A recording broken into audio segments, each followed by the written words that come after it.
paying respect to the families. I have never seen anything like this.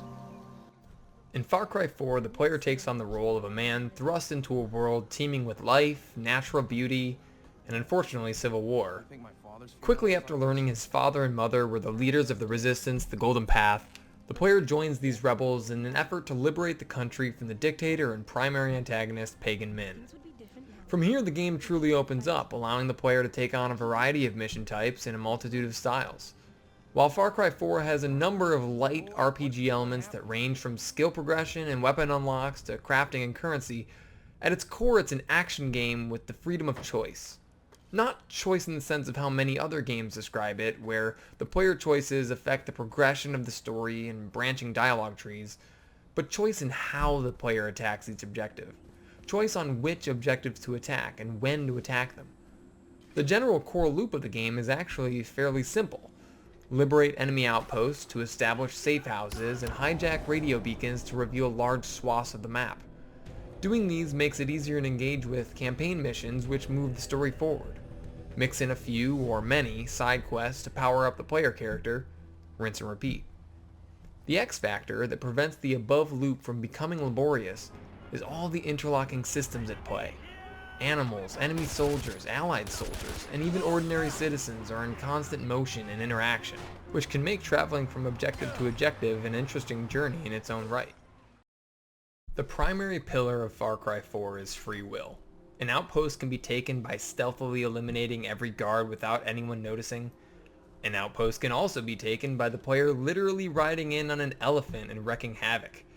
It could be approached from the air or a cliffside, and sometimes it can even be infiltrated with an amphibious landing. There are a bevy of quests and missions, but they're not really forced onto the player. Even just setting off in a general direction with no real objective will result in any number of small tasks. On the other hand, while it may be difficult, one might choose to take on one of the 4 main fortresses an hour into the game with nothing but a bow and some throwing knives. Even if it is ill-equipped and underpowered, Far Cry 4 lets the players choose their battles. Another staple of the game is how it treats and tracks progression.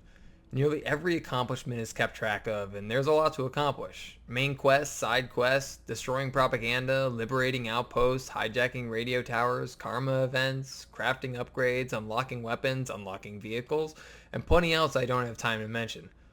It keeps a playful carrot dangling in front of the player just steps away from a little more progress and a nice reward.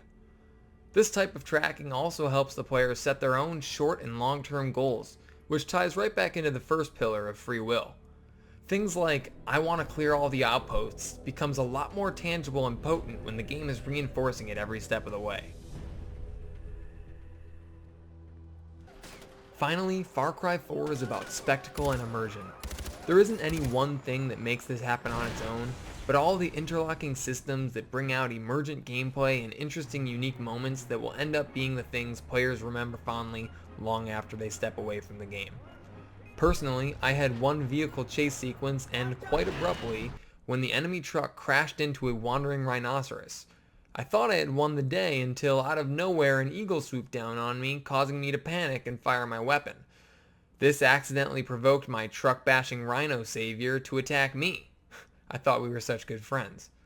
Low on ammo from the previous firefight, I was utterly slain by nature.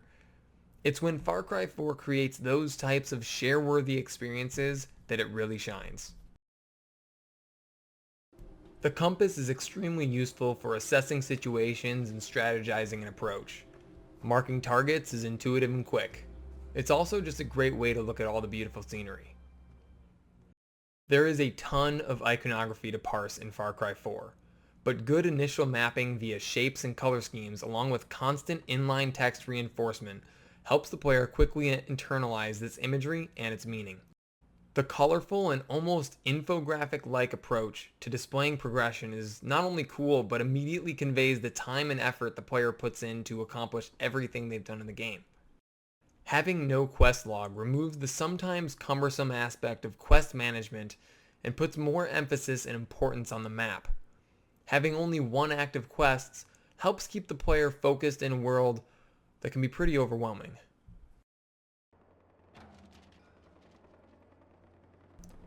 The loot bag UI is buried within the collection tab, even though it is a frequently used menu for discarding low value items and looking at crafting ingredients.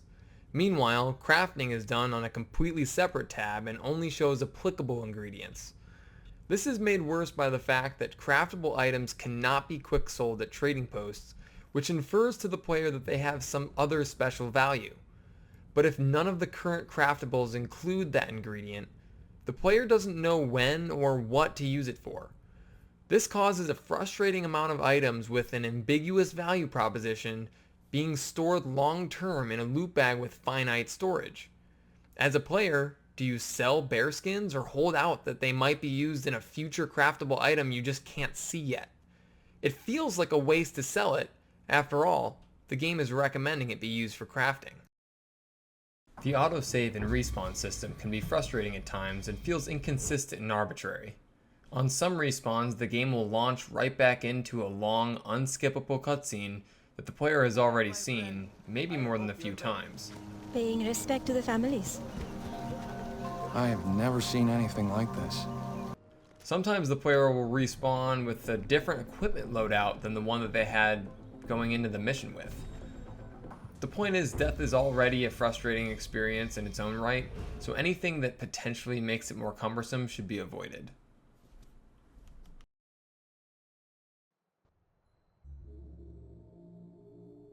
Without a doubt, the biggest room for growth in Far Cry 4 is its inventory management and crafting UX. I mentioned the core problems with the system in the weaknesses section, so here's a potential solution. Crafting stations would be accessible at safe houses and trading posts, and not from the main menu. These stations can store some amount of craftable ingredients. The player transfers these items from their loot bag to the crafting station. This solution has a few advantages.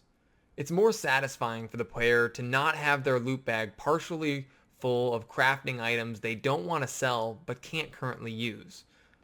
Similar to Quick Sell, this would have a store all craftables option.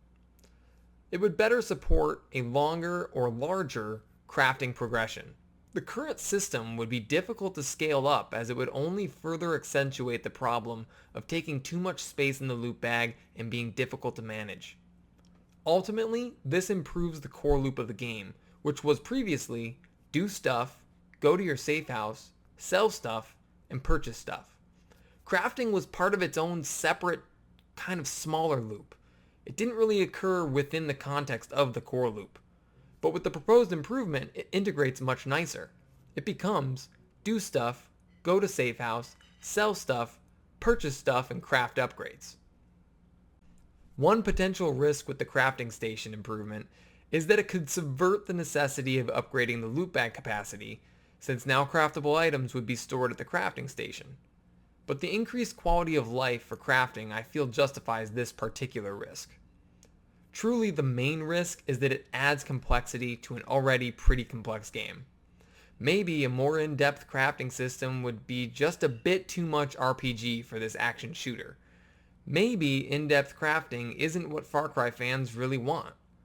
But one doesn't have to look too far past recent open-world mega hits, Zelda Breath of the Wild and Horizon Zero Dawn, to find complex and well-executed crafting systems that were to the benefit of those games.